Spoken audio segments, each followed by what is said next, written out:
નમસ્કાર, હું છું પાયલ ભટ્ટ. આપ જોઈ રહ્યા છો DNTV ન્યૂઝ. તો સમાચારની શરૂઆત કરીએ સૌપ્રથમ હેડલાઇન્સથી. જામનગર જિલ્લા કલેક્ટર પદે ફરજ બજાવતા B.A. શાહને વડોદરા જિલ્લા કલેક્ટર તરીકે નિમવામાં આવ્યા. નવનિયુક્ત જિલ્લા કલેક્ટર B.A. શાહે વિધિવત ચાર્જ સંભાળ્યો. વડોદરા મહાનગરપાલિકા દ્વારા હવે શહેરના વિવિધ સ્થળોએ લગાડાશે ₹10 કરોડના ખર્ચે LED screen. Sayajibaug gate number 3 પાસે મેયરના વરદ હસ્તે કરવામાં આવ્યું ખાતમુહૂર્ત. બાબા રામદેવના મંદિર ખાતે મહાસુદ બીજના દિવસે અંબાજી ખાતે ભવ્ય શોભાયાત્રાનું આયોજન કરતા બંજારા સમાજ.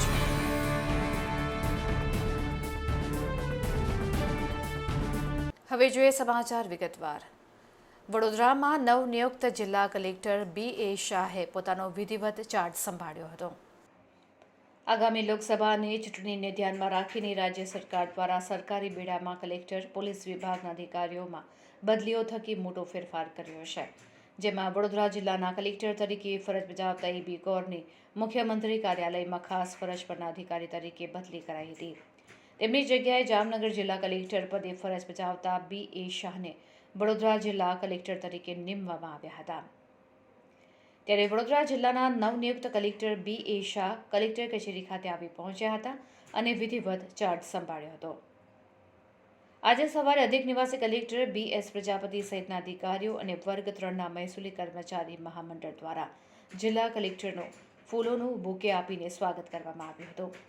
આ પ્રસંગે જિલ્લા કલેક્ટર B.A. શાહે પત્રકારો સાથેની વાતચીતમાં જણાવ્યું હતું કે તેઓની સૌપ્રથમ પ્રાથમિકતા આગામી લોકસભાની ચૂંટણીને લઈને રહેશે. સાથે સાથે વડોદરાના વિકાસ માટેની પ્રાથમિકતા અને જરૂર પડીએ સરકારી જમીન આપવા અંગેની રહેશે. તદુપરાંત મહેસૂલી આવક અને અન્ય પ્રશ્નો પણ ધ્યાનમાં લેવામાં આવશે.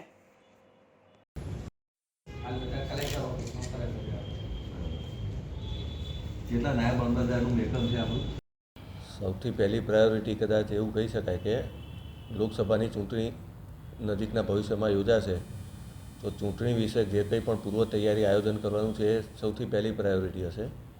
એની સાથે જ જે વિકાસના કામોને અનુલક્ષીને જ્યાં કોઈ પણ અડચણો હશે, ક્યાંક કોઈ પ્રોજેક્ટ માટે ગવર્મેન્ટના પ્રોજેક્ટ માટે જમીનોની જરૂરિયાત હશે ને એ પ્રકરણો ક્યાંક અટકેલા હશે તો એનું ઝડપથી નિરાકરણ આવે એવી એક કોશિશ હશે. અને સાથે મહેસૂલી વહીવટ જેટલો વધારે સુદૃઢ અને પારદર્શક બને એ પણ મારી એટલી જ અગત્યની પ્રાયોરિટી રહેશે. લંડનમાં સ્ટુડન્ટ વિઝા ટાયર 2 અને ટાયર 5ના સચોટ અને નિષ્ણાત માર્ગદર્શક એટલે Divya group of company, Neptune tower, Alkapuri. લંડનમાં સ્ટુડન્ટ વિઝા. શહેરના વિવિધ સ્થળોએ વડોદરા મહાનગરપાલિકા દ્વારા ₹10 કરોડના ખર્ચે LED સ્ક્રીન લગાડવામાં આવશે. ત્યારે આજ રોજ જેનું સયાજીબાગ ગેટ નંબર 3 પાસે મેયરના વરદ હસ્તે ખાતમુહૂર્ત કરવામાં આવ્યું હતું. શહેરમાં હવે હોર્ડિંગ્સના જંગલરાજથી છુટકારો મળશે. વડોદરા મહાનગરપાલિકા દ્વારા આગામી દિવસોમાં શહેરના પર્યાવરણ જાળવણી તથા શહેરની સુંદરતાને ધ્યાનમાં રાખીને LED સ્ક્રીન લગાડવામાં આવશે.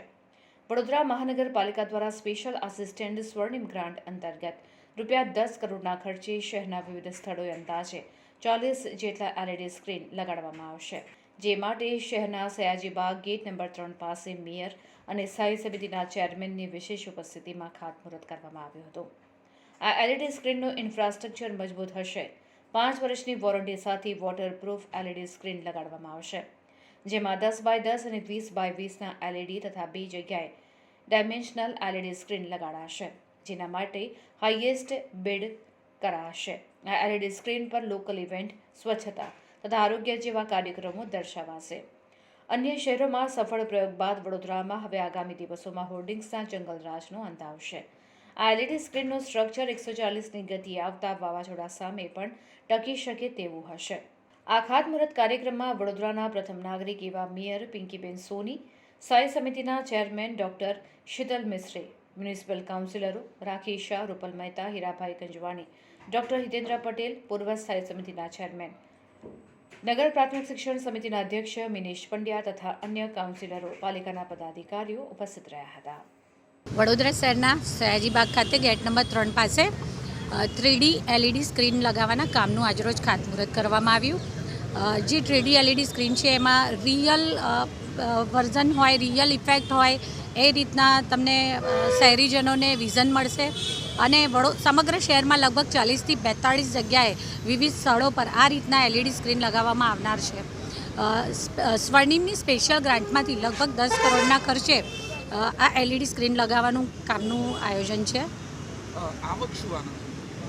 ભવિષ્યમાં આ LED સ્ક્રીનમાં જ્યારે લોકો બેનરો લગાવતા હોઈએ છીએ ત્યારે આપણે પર્યાવરણની પણ ચિંતા કરતા હોઈએ છીએ, અને સતત બેનરોના કારણે કદાચ ક્યાંક ને ક્યાંક શહેરમાં પણ થોડું એ રીતનું આપણને વધારે પડતા બેનરો છે એ રીતનું કોઈક ને કોઈક એ થતું હોય છે. ત્યારે આ LED સ્ક્રીન શહેરીજનો પણ પોતાના કોઈ પણ આવનાર કાર્યક્રમો અથવા પોતાના બિઝનેસ માટે કરીને જે બેનર્સ લગાવતા હોય છે, તો ભવિષ્યમાં આ LED સ્ક્રીનમાં પણ એમના બેનર્સ માટેની પણ સુવિધા આપવામાં આવશે, જેથી કરી અને વડોદરા શહેરના પર્યાવરણ અને એની સુંદરતા અકબંધ રાખીને પણ નાગરિકો પોતાની જાહેરાત કરવી કે પછી પોતાના આગામી આવનાર કાર્યક્રમો માટે નાગરિકોને સૂચન માહિતી પ્રચાર કરવો હોય તો એમાં પણ ભવિષ્યમાં ઉપયોગમાં લઈ શકાશે.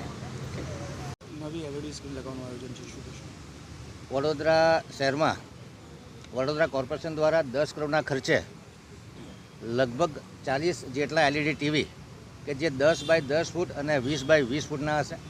આમાંથી 35 જગ્યાએ 2 ડાયમેન્શનલ LED ટીવી લાગશે, P4 ટાઈપના, અને 5 જગ્યા માટે 3D LED ટીવી લાગશે. વડોદરા શહેર ટેકનોલોજીનો ઉપયોગ કરી અને લોકો જોડે કોમ્યુનિકેશન કરવા માટે લોકો જન આંદોલનમાં સહભાગી બને અને એડવર્ટાઇઝિંગ ખૂબ આકર્ષક રીતે થાય એ દિશામાં વડોદરા કોર્પોરેશન દ્વારા પ્રયાસ કરવામાં આવ્યો છે. આવનારા સમયમાં આનું ઇન્ફ્રાસ્ટ્રક્ચર ઊભું થયા પછી આ ઇન્ફ્રાસ્ટ્રક્ચરમાં 5 વર્ષની વોરંટી સાથે આ LED ટીવી લગાડવામાં આવશે, જે વોટરપ્રૂફ હશે. વરસાદમાં પણ વાવાઝોડા, લગભગ 140 કિલોમીટરનું વાવાઝોડું આવે ત્યાં સુધી આ સ્ટ્રક્ચર સ્ટેબલ રહેશે. એક વખત ઇરેક્શનનું કામ પૂરું થયા પછી જમીન મિલકત શાખા દ્વારા આનો જમીન મિલકત કોમર્શિયલ દ્વારા ઇજારો કરી અને જે હાઈએસ્ટ બીડ કરશે એમને આને એડવર્ટાઇઝિંગના રાઇટ આપવામાં આવશે. આ LED ટીવીના લીધે વડોદરા કોર્પોરેશન અને તમામ એડવર્ટાઇઝિંગ વાળી કંપનીઓ જનતા જોડે સીધા સંવાદ કરી શકશે, સીધું કોમ્યુનિકેટ કરી શકશે. વિઝ્યુઅલ માધ્યમની ઇફેક્ટ ખૂબ સારી હોય છે. અન્ય મહાનગરોના અનુભવ પણ ખૂબ સારા છે. ખાસ કરીને લોકલ ઇવેન્ટોના લાઈવ પ્રસારણ, મેં કીધું એમ કે કોઈ પ્રોગ્રામ હોય અને જન આંદોલનમાં પરિવર્તિત કરવું છે. સ્વચ્છતાના કાર્યક્રમ હોય, આરોગ્યને લગતા કાર્યક્રમ હોય, વેલનેસને લગતા કાર્યક્રમ હોય, તથા કોમર્શિયલ એડવર્ટાઇઝમેન્ટ, આ તમામ વસ્તુઓ આ LED ટીવીના માધ્યમથી થશે. ખાસ કરીને જે એડવર્ટાઇઝિંગનું આ જે રાઇટ લેશે એ કંપનીના થકી કોર્પોરેશનને આવક ઊભી થશે. આશા રાખીએ કે આવનારા 3-4 વર્ષમાં આ ખર્ચો કોર્પોરેશન રિકવર કરી શકે અને વડોદરા શહેરમાં જે હોર્ડિંગનો માહોલ છે એના બદલે લોકો આ ઇલેક્ટ્રોનિક માધ્યમથી LED ટીવી પર એડવર્ટાઇઝિંગ કરવા માટે વધુ પ્રેરાય, જેથી કરીને હોર્ડિંગ કે જે ખાસ કરીને વાવાઝોડા સમયમાં ખૂબ જોખમકારક સાબિત થતા હોય છે એની પર કંટ્રોલ લાવવાની પણ કોર્પોરેશન કોશિશ કરશે. એનું સંપૂર્ણ માર્ગદર્શન મેળવવા આજે જ વિઝિટ કરો કાનન ઇન્ટરનેશનલ, જ્યાં તમને મળશે IELTS, PTE, TOEFL, GRE અને સેટના કોચિંગ સાથે કોલેજ યુનિવર્સિટીના study options, facilities like mock test, SOP, EMI, education loan, visa filing અને pre departure, everything under one roof. તો આજે જ આવો Kanan international at Trident complex, racecourse road, Vadodara. યાત્રાધામ અંબાજી ખાતે મહાસુદ બીચના દિવસે બાબા રામદેવની ભવ્ય શોભાયાત્રા નીકળી હતી. ધર્મનગરી યાત્રાધામ અંબાજી ખાતે નાના મોટા મંદિરો મોટા પ્રમાણમાં આવેલા છે, જેમાંથી એક મંદિર બાબા રામદેવનું છે. દર વર્ષે બાબા રામદેવના મંદિર ખાતે મહાસુદ બીચે અંબાજી ખાતે ભવ્ય શોભાયાત્રાનું આયોજન વણઝારા સમાજ દ્વારા કરવામાં આવે છે અને મહાપ્રસાદ ગ્રામજનો માટે રામદેવ પીર મંદિર ટેકરી ખાતે કરવામાં આવે છે. રાત્રે ભવ્ય ભજન સંધ્યાનું આયોજન પણ વણઝારા સમાજ દ્વારા કરવામાં આવે છે. ત્યારે દર વર્ષે મહાસુદ બીચને ધામધૂમથી વણઝારા સમાજના લોકો આ દિવસની ઉજવણી કરે છે. આ દિવસે રાજસ્થાન પ્રસિદ્ધ બાબા રામદેવ મંદિર રણુજા ખાતેથી અંબાજી રામાપીર મંદિર ટેકરી ખાતે રામાપીર મંદિર બાબા રામદેવની રણુજાથી જ્યોત લાવવામાં આવી હતી. ત્યારથી આજ દિન સુધી મહાસુદ બીચને વણઝારા સમાજ દ્વારા ઉજવવામાં આવે છે અને સમગ્ર સમાજ એક વેશભૂષામાં બાબા રામદેવના જયઘોષ કરતા શોભાયાત્રાના માધ્યમથી નગર ભ્રમણ કરી પરત ટેકરી મંદિર ખાતે આવે છે. શોભાયાત્રા પૂર્ણ થયા બાદ ગ્રામજનો માટે ભવ્ય ભંડારાનું વણઝારા સમાજ દ્વારા આયોજન કરવામાં આવે છે. અને રાત્રે રાજસ્થાનના પ્રસિદ્ધ કલાકારો દ્વારા ભજન સંધ્યાનો કાર્યક્રમ રાખવામાં આવે છે, જેમાં આ વર્ષે મહેન્દ્રસિંહ રાઠોડ તેમની કલાનું પ્રદર્શન રામદેવ પીર ટેકરી મંદિર બઢવાસ ખાતે રાત્રે ભજન સંધ્યામાં કરશે.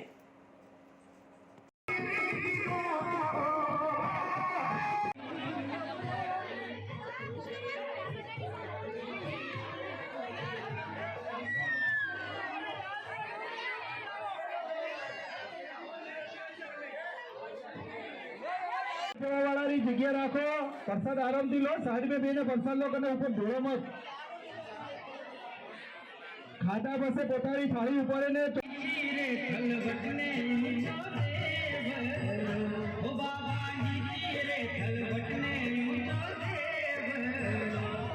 બાબા રામદેવ પીરનું મંદિર ભાટવાસમાં આવેલું છે અને સન 1984થી અમે શોભાયાત્રા નીકળી છે. અને પહેલાં અમે શોભાયાત્રા એક લારીમાં નીકળતા હતા અને ગામજનોનું પૂરું સપોર્ટ મળતા, પૂરા ગામનો, અમારા પૂરા સમાજનો, દરેક સમાજનો સપોર્ટ મળતા હવે અમે આ શોભાયાત્રા બહુ મોટી કરી છે. અને શોભાયાત્રામાં સવારે શોભાયાત્રા નીકળી છે બાબા રામદેવજીની અને બપોરે મહાપ્રસાદ થાય છે અને સાંજે ભજન સંધ્યા થાય છે. આમાં રાજસ્થાનના મોટામાં મોટા બધા કલાકાર અહીંયા આવી ગયેલા છે અને આ શોભાયાત્રામાં અમને પૂરા ગામજનોનો સપોર્ટ મળે છે. આ શોભાયાત્રા કરીબન 40 વર્ષથી અમે નીકાળીએ છીએ. 40 વર્ષથી શોભા નીકળે છે. પહેલાં અમે શોભાયાત્રા લારીમાં નીકળતા હતા, અત્યારે અમે બાબા રામદેવજીની બગી કાઢી અને બગીના અંદર રામદેવજીને બેસાડી અને પૂરા ગામની પરિક્રમા કરાવીએ છીએ. હવે ફોરેન જવાનો રસ્તો શરૂ થશે વડોદરાથી.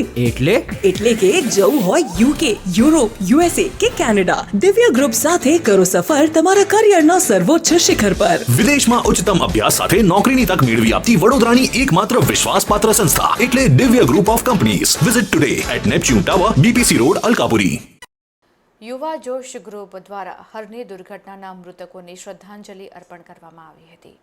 વડોદરાના હરણી તળાવમાં બાળકો ડૂબવાની અત્યંત દુઃખદ ઘટના બની હતી. તેને ધ્યાનમાં લઈને માસૂમ બાળકો અને શિક્ષકો દેવલોક પામ્યા છે, ત્યારે તેમની આત્માની શાંતિ મળે તેમજ જે અધિકારી જવાબદાર છે તેમની વિરોધમાં ફરિયાદ થાય તે હેતુથી ગઈકાલે સાંજે ઉંડેરા રૂબી સર્કલ પાસે ભાવપૂર્ણ શ્રદ્ધાંજલિ અર્પણ કરવામાં આવી હતી, જેમાં જયેન્દ્રસિંહ ચૌહાણ, કુલદીપસિંહ વાઘેલા, ધ્રુવ પંડ્યા, શબ્બીર ચૌહાણ, આકાશ ખ્રિસ્તી આ તમામ લોકોની ઉપસ્થિતિમાં શ્રદ્ધાંજલિ અર્પણ કરવામાં આવી હતી.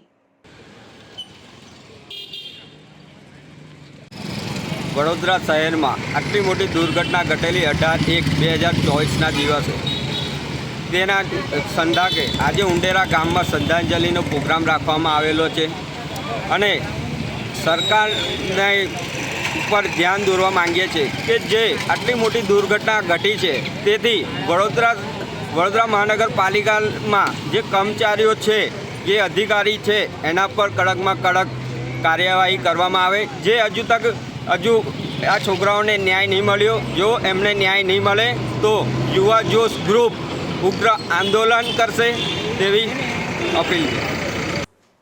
અને હવે લઈશું એક બ્રેક. આપ જોતા રહેજો DNTV ન્યૂઝ. લંડનમાં સ્ટુડન્ટ વિઝા, ટાયર 2 અને ટાયર 5 ના સચોટ અને નિષ્ણાત માર્ગદર્શક એટલે Divya group of company, Neptune tower, Alkapuri. લંડનમાં સ્ટુડન્ટ વિઝા એનું સંપૂર્ણ માર્ગદર્શન મેળવવા આજે જ વિઝિટ કરો કાનન ઇન્ટરનેશનલ, જ્યાં તમને મળશે IELTS, PTE, TOEFL, GRE અને સેટના કોચિંગ સાથે કોલેજ યુનિવર્સિટીના study options, facilities like mock test, SOP, EMI, education loan, visa filing અને pre departure everything under one roof. તો આજે જ આવો Kanan international at Trident complex, racecourse road, Vadodara. હવે ફોરેન જવાનો રસ્તો શરૂ થશે વડોદરાથી. એટલે કે જવું હોય UK, યુરોપ, USA કે કેનેડા, દિવ્ય ગ્રુપ સાથે કરો સફર તમારા કરિયરના સર્વોચ્ચ શિખર પર. વિદેશમાં ઉચ્ચતમ અભ્યાસ સાથે નોકરીની તક મેળવી આપતી વડોદરાની એકમાત્ર વિશ્વાસપાત્ર સંસ્થા એટલે Divya group of companies. Visit today at Neptune tower, BPC road, Alkapuri. Makarpura GIDC road પરથી 3 દિવસ પહેલા ગુમ થયેલા બાળકને પટાવી ફોસલાવી રાજસ્થાન લઈ જનાર આરોપીને પોલીસે ઝડપી પાડ્યો છે અને તેની પાસેથી બાળકને મુક્ત કરાવ્યો છે. મૂળ યુપીના અને મકરપુરા GIDC રોડ વિહળનગરમાં રહેતો શ્રમજીવી પરિવાર છેલ્લા 3 દિવસથી ગુમ થયેલા 9 વર્ષના પોતાના બાળકને શોધવા માટે દોડધામ કરી રહ્યો હતો. બનાવની ગંભીરતાને ધ્યાનમાં લઈને પોલીસ કમિશનર દ્વારા આ ગુમ થયેલા બાળકને સત્વરે શોધી કાઢવા માટે સૂચના આપવામાં આવી હતી, જે અનુસંધાને શહેર પોલીસ તંત્રની અલગ અલગ ટીમો તપાસ કરી રહી હતી. બનાવ સ્થળેથી મળેલા સીસીટીવી ફૂટેજના આધારે આગળ જતા રોડ પરના અંદાજે 200 જેટલા સીસીટીવી ફૂટેજની સતત ઝીણવટભરી ચકાસણી કર્યા બાદ પોલીસને જાણવા મળ્યું હતું કે બાળક અને અપહરણકાર બંને રાજસ્થાન છે, જેથી રાજસ્થાન પોલીસનો સંપર્ક કરી વડોદરા પોલીસે બાળકને હેમખેમ બચાવી વડોદરા લઈ આવી હતી, તેમજ અપહરણકાર રસિયા મંગલા હીરાભાઈ ડોડિયાર પકડાઈ ગયો હતો. પોલીસની પ્રાથમિક તપાસ દરમિયાન એવી વિગતો જાણવા મળી છે કે અપહરણકારના બાળકનું 1 વર્ષ અગાઉ મૃત્યુ થયું હતું, તેમજ તેની પત્ની પણ છોડીને જતી રહી હોવાથી એકલું લાગતું હોય તેને કારણે તે આ બાળકને પોતાની સાથે રાખવા માટે લઈ ગયો હતો. જોકે પોલીસે આરોપીની ઝીણવટભરી પૂછપરછ હાથ ધરી છે. તારીખ 7 તારીખના રાતના સમયે એક બાળકનું અપહરણ થાય છે. એ દિવસે કોઈ એક ધાર્મિક તહેવારની જે નાઇટ હોય છે એમાં બાળક રમતું હોય છે અને ત્યાંથી એનું અપહરણ થાય છે. સવારે એના માતાને જાણ થાય છે, કારણ કે પિતા તો બહાર નોકરી માટે એને ડ્રાઇવિંગ કરે છે.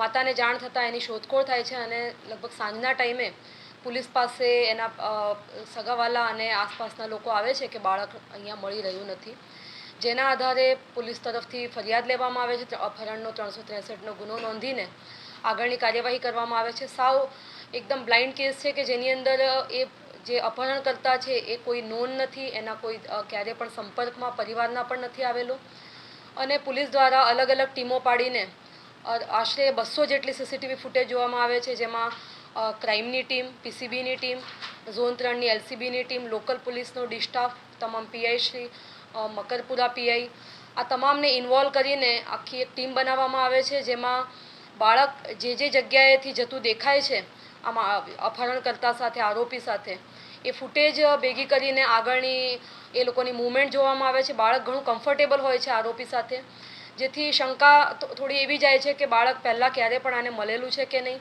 એટલે અપહરણકર્તા છે એની પણ બેક હિસ્ટ્રી માટેની તપાસ શરૂ કરવામાં આવે છે, પરંતુ એ ક્યાંય પણ આ વિસ્તારમાં નોંધ હોતા નથી, જેથી આખી રાત દરમિયાન પોલીસની ટીમો દ્વારા લાગીને બસ સ્ટેન્ડના, રેલવે સ્ટેશનના, અલગ અલગ રેલવેમાં પણ એલર્ટ આપવામાં આવે છે અને સીસીટીવી ફૂટેજ ચેક કરતાં બાળક ગોધરા પંચમહાલ તરફ, દાહોદ તરફ જતું બસમાં બેઠેલું દેખાય છે અપહરણકર્તા સાથે. એના આધારે ગોધરા પંચમહાલની પોલીસની પણ હેલ્પ લેવામાં આવે છે અને દાહોદ પોલીસ તરફથી ખૂબ જ સારો સાથ સહકાર મળે છે, અને ત્યાંથી આગળ જે શટલ રિક્ષા, આપણા તુફાન જે ગાડી હોય છે એની અંદર આરોપી અને અભ્યત બાળક છે એને રાજસ્થાન તરફ બાંસવાડામાં લઈ ગયેલાનું જાણવા મળે છે. બાંસવાડા એસપી તરફથી પણ ખૂબ સારો સાથ સહકાર મળે છે અને ત્યાં અમારી પાસે ટેકનિકલ ઇનપુટ અને હ્યુમન ઇનપુટથી આ બાળકને અપહરણકાર પાસેથી સહી સલામત છોડી લેવામાં આવેલ છે. અને આજે સાવ જ બ્લાઇન્ડ કેસ હતો કે જેમાં કોઈ પણ જાતની લિંક નથી, એના આધારે આ કેસ ડિટેક્ટ થયેલો છે. અત્યારે પ્રાઇમરી જે જાણવા મળ્યું છે એ પ્રમાણે જે આરોપી છે એનું 1 વર્ષનું બાળક થોડા સમય પહેલાં ગુજરી ગયું છે, એની પત્ની એને છોડીને જતી રહી છે. હમણાં થોડા સમયથી જે અહીંયા છૂટક મજૂરી કરવા આવેલા હતો આરોપી, અને આ બાળક સાથે પરિચય કેળવીને એનું અપહરણ કરેલું હતું. ના, નહોતા. બાળક ત્યાં રમતું હતું અને એ રમતા રમતા આગળ નીકળી ગયું. એણે એવું કીધું કે હું રસ્તો ભૂલી ગયો છું, એટલે આ જે આરોપી છે એણે એવું કીધું હું તને બિરયાની ખવડાવીશ. આમ પણ એકલો તો હતો જ, અને એમ કરીને બિરયાનીની લાલચ આપીને એને અપહરણ કરેલું છે.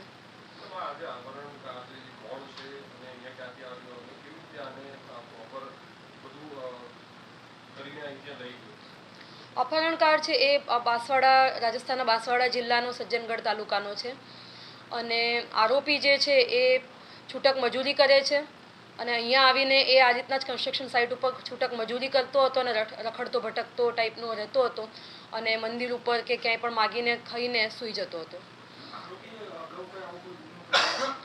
અત્યાર સુધી કોઈ એવું રેકોર્ડ ઉપર નથી. એની પત્ની એને છોડીને જતી રહેલી છે. જ્યારે બાળકના અપહરણની જ્યારે ફરિયાદ નોંધવામાં આવી અને સ્થાનિક પોલીસ અને ઝોન એલસીબીની ટીમ જ્યારે હતી તે દરમિયાન કોલ આવતા ક્રાઇમની ટીમ સાથે મદદમાં જોડાઈ હતી. અને સૌપ્રથમ લોકલ પોલીસને અને એલસીબી ઝોન 3ની ટીમને જે માહિતી મળી ફૂટેજીસ, એમાં બાળક છે એ રિક્ષામાં રમતું હતું ઘરની બહાર, અને પછી જ્યારે ચાલતું ચાલતું બહાર નીકળે છે ત્યાં સુધી આપણને મળ્યું હતું. અને ત્યાં નજીકમાં જે એ દરમિયાન જે મુવમેન્ટ હતી એ બધી માર્ક કરવામાં આવી. અને ત્યારબાદ આ બાળક જ છે નજીકની મોબાઈલ શોપમાં પણ એક વ્યક્તિ સાથે જોવા મળ્યું હતું અને થોડું પ્રાઇમરી ક્લિયર થયું કે આ બાળક આની સાથે હોઈ શકે. ત્યારબાદ સમગ્ર રૂટ ઉપરના સીસીટીવી ચેક કરવામાં આવ્યા હતા અને એ દરમિયાન અલગ અલગ રિક્ષામાં પણ આ બાળક સાથે વ્યક્તિ દેખાણો હતો. તો એ બધું ચેક કરતાં અંદાજે 8 કિલોમીટર બાળકને લઈને સાથે શહેર વિસ્તારમાં ફર્યો હતો અને ત્યારબાદ એનું છેલ્લે જે સીસીટીવી ચેક કરતાં બસ સ્ટેન્ડ પર આપણે પહોંચ્યા, રેલવે સ્ટેશનમાં ચેક કર્યા, બસ સ્ટેન્ડમાં ચેક કર્યા, ત્યારે આ દાહોદ જિલ્લા તરફ જતી બસમાં બેસતો જોવા મળ્યો હતો. દરમિયાન આ કોઈ પણ વેરાબાઉટ આની પર આરોપી બાબતે ન મળતા આપણે અલગ અલગ ટીમો બનાવી, ક્રાઇમ, પીસીબી અને સ્થાનિક પોલીસની, એલસીબીની, ઝોન 3ની ટીમો અને ટેકનિકલ હેલ્પ બધા દરેક એના ફોટોગ્રાફ્સ જે અવેલેબલ થયા હતા એ અલગ અલગ વિસ્તારોમાં એમના જ્યાં બાળક ગુમ થયો તે વિસ્તારમાં અગાઉ જોડાયો હતો તે આ ઉપરાંત જે કન્સ્ટ્રક્શન હાઇટ ઉપર છે પણ ત્યાં અને જ્યાં ખુલ્લે ઝૂંપડપટ્ટીની અંદર રેડ બસેરામાં બધા ફોટો લઈને માણસોને મોકલવામાં આવ્યા હતા, કોઈ આઈડેન્ટિફાઈ કરી શકે. દરમિયાન આનું જે દાહોદ તરફ બસમાં જેથી બેસતો હતો તો એ બસ પર રૂટ ઉપર આવતા બંને પંચમહાલ જિલ્લા પોલીસ અને દાહોદ પોલીસની મદદ લેવામાં આવી અને તેઓને પણ આ બસના ટાઈમિંગ દરમિયાન બસ સ્ટેશન ઉપર ચેક કરવાનું માટે મદદ લેવામાં આવી હતી. પરંતુ છેલ્લે આરોપી છે એ બાળક સાથે દાહોદ જિલ્લાના ઝાલોદ બસ સ્ટેન્ડમાં ઉતરતો દેખાયો આવ્યો અને ઝાલોદ પોલીસ અને દાહોદ એલસીબીની મદદથી આપણી પોલીસ ત્યાં સાથે હતી અને સીસીટીવી ચેક કરતાં માલુમ પડેલ કે ત્યાંથી આ તુફાન ગાડી મારફતે રાજસ્થાન તરફ જવા નીકળેલ છે. સ્થાનિક પોલીસની મદદથી આપણે એ ગાડીના ડ્રાઈવરનો કોન્ટેક્ટ કર્યો અને ક્યાં ઉતાર્યા હતા એનું સંભવિત લોકેશન લેવામાં આવ્યું હતું અને તે વિસ્તારમાં આપણે સર્ચ ચાલુ કરવામાં હતી બાંસપડા પોલીસની મદદ સાથે. દરમિયાનમાં જે આપણી ટીમ અહીંયા ફરતી હતી જે ફોટા સાથે બધાનો આઈડેન્ટિટી માટે, તો આપણને એક કન્સ્ટ્રક્શન સાઇટ પરથી એક માહિતી મળી કે આ વ્યક્તિ આ હોઈ શકે એનો આ ટેન્ટેટિવ નંબર છે અને એ પણ એનું લોકેશન પણ બાંસવાડામાં જ આવતું જ્યાં આપણી ટીમ 5 કિલોમીટર દૂર હતી અને ત્યાંને વેરીફાઈ કરતાં બાળક છે એ આ અકૃત વ્યક્તિ જે કરનાર છે એની સાથે મળી આવેલ છે.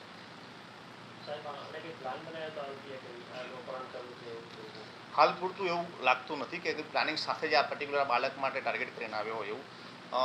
જે પ્રમાણે અગાઉ કીધું એમ કે એ પોતે એકલતો હતો અને ત્યાં ગયો હતો. ત્યાં જ્યારે ત્યાં જવામાં આવ્યું તે પોતે પણ એ પોતાના ઘઉંના ખેતરમાં એ પાણીનું વાળવાનું કામ કરતો હતો. બાળક પણ ત્યાં જ હતું એની સાથે અને એને પૂછપરછ કરતાં કે હું આ રીતે આવ્યો હતો અને 5-6 દિવસ સુધી પાણી ખેતીનું કામ કરી પાછો જ આવવાનો હતો બરોડા, એવું અત્યારે હાલ પૂરતું જણાવે છે. પણ આગળની તપાસ ચાલુ છે. એનો વધારે શું હેતુ હતો કાંઈ એ પણ આગળ તપાસ ચાલુ છે.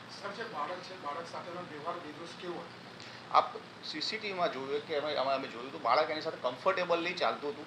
ઘણી વખત ટ્રાફિકની અંદર એનો હાથ કદાચ છૂટી જાય તો પણ બાળક એને રસ્તો ઓળંગી એની પાછળ દોડીને સાથે ચાલી રહ્યું હતું. એટલે બાળક એના પ્રભાવમાં હતું સંપૂર્ણપણે, એ આપણે માની શકીએ.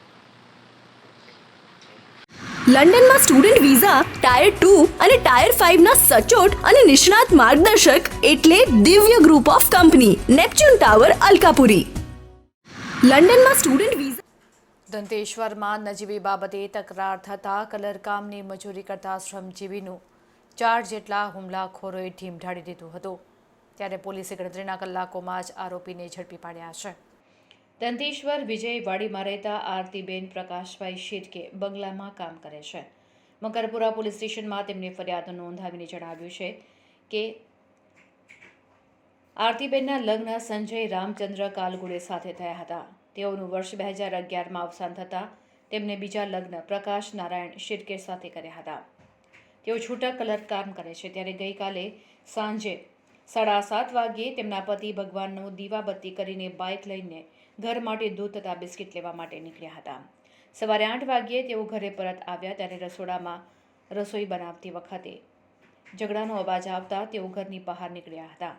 ત્યારે મહોલ્લામાં રહેતા નન્નુ ઉર્ફે રવિન્દ્રભાઈ વસાવા, સાગર રાઠવા તેમજ 2 સગીર વયના કિશોરે પતિ સાથે બોલાચાલી અને ઝઘડો કરતા હતા. નન્નુ વસાવા કહેતો હતો કે તું મારી સામે કેમ જુએ છે. તેની સાથેના અન્ય આરોપીઓ પણ પતિને મારતા હતા. આ તમામ આરોપીઓ મારા પતિને પકડીને મારતા હતા. ત્યારે ઘરની સામે રહેતા સંજયભાઈએ પતિને છોડાવ્યા હતા. આ દરમિયાન પતિને ઘરમાં આવવા જણાવ્યું હતું. તે દરમિયાન નન્નુ ઉર્ફે રવિન્દ્ર વસાવાએ સળિયા જેવા ધારદાર હથિયાર વડે પતિને છાતીના ભાગે ઈજા પહોંચાડી ત્યાંથી ભાગી છૂટ્યા હતા. તેની સાથેના આરોપીઓ પણ મારામારી કરીને ભાગી છૂટ્યા હતા. ત્યારબાદ સારવાર માટે પતિને સયાજી હોસ્પિટલમાં લઈ જવામાં આવ્યા હતા, પરંતુ ટૂંકી સારવાર બાદ તેઓનું મોત થયું હતું. જે અંગે મગરપુરા પીઆઈ એન પરમારે ગુનો દાખલ કરી તમામ આરોપીઓને ઝડપી પાડી કાયદેસરની કાર્યવાહી હાથ ધરી છે.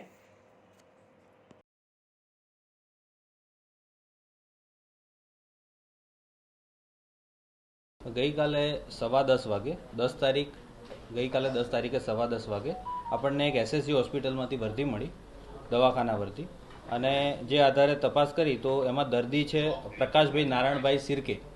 45 વર્ષની ઉંમર છે અને એનું એડ્રેસ છે વિજયવાડી દશામાતા મંદિરની પાસે દંતેશ્વર.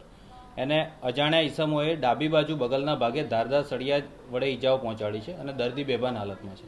આ પ્રકારની આપણને દવાખાના વર્દી મળી. આપણી પોલીસ ત્યાં પહોંચી ત્યારે ડૉક્ટરે ત્યાં આ જે સદર દર્દી છે એને મરણ જાહેર કરેલા. ત્યારબાદ આપણે આજે મરણ ગયા એ વ્યક્તિના પત્ની આરતીબેન, વાઇફ ઓફ પ્રકાશભાઈ નારાયણભાઈ શિરકે, એમની આપણે ફરિયાદ લીધી છે. એમણે જણાવેલું કે હું મારા ઘરે ઘરકામ કરતી હતી, એ વખતે સાંજે લગભગ 8 વાગ્યાની આસપાસ મારા પતિ બાઇક લઈને ઘરે આવ્યા ત્યારે આ છોકરાઓ એ બહાર આમની સાથે માથાકૂટ કરતા. એમાં પહેલાં છે નનુ ઉર્ફે રવિન્દ્ર વસાવા અને બીજો છે સાગર રાઠવા. આ બે 18 વર્ષથી ઉપરના છે અને બીજા 2 સગીર વયના કિશોરો છે. આ લોકો એમના પતિ સાથે બોલાચાલી માથાકૂટ કરતા હતા. એમાં નનુ રવિન્દ્ર વસાવા છે એણે પહેલાં 2 લાફા મારી દીધા અમરણ જનારને અને ત્યારબાદ એણે એક ધારદાર સળિયા જેવા હથિયારથી એના ડાબી બાજુ બગલના ભાગે 2 ઘા મારેલા છે. અને ત્યારબાદ એમણે એમ્બ્યુલન્સ 108ને ફોન કરીને બોલાવી એસએસજી હોસ્પિટલ ગયા અને ત્યાં એ મરણ ગયેલ છે. આજે 4 આરોપીઓ છે, એમાંથી 2 જે છે એમને આપણે રાઉન્ડ અપ કરેલા છે. એમાં નનુ ઉર્ફે રવિન્દ્ર વસાવા અને બીજો સાગર રાઠવા, અને બીજા 2 જે આરોપીઓ છે એમની હાલ પૂછપરછ ચાલુ છે. ટોટલ 4 આરોપીઓ ફરિયાદમાં દર્શાવેલા છે.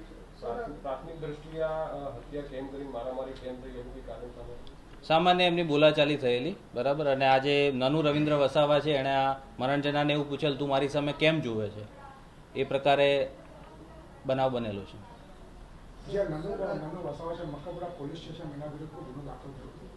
એ હાલ આપણે જોયું નથી. ના, એ આપણે એનું ચેક કરાવ્યું છે, મેડિકલ કરાવ્યું છે. મેડિકલ રિપોર્ટ હજુ આવ્યો નથી.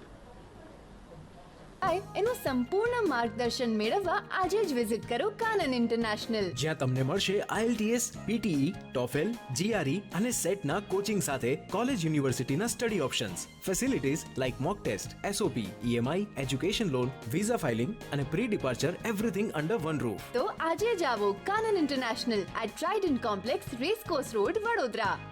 ચોરીની એક્ટિવા સાથે એક ઈસમને અકોટા પોલીસે ઝડપી પાડ્યો હતો.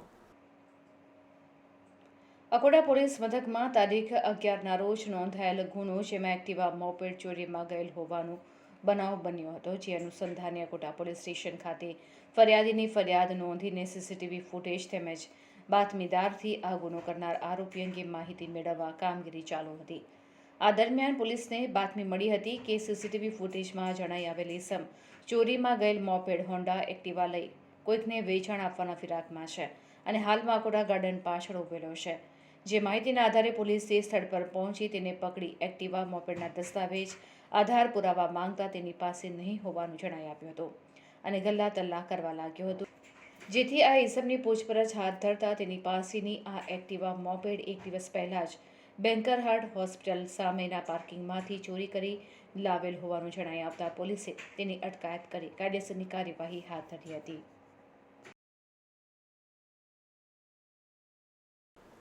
તો આ હતા અત્યાર સુધીના સમાચાર. વધુ સમાચાર સાથે ફરીથી મળીશું. ત્યાં સુધી મને રજા આપશો. નમસ્કાર.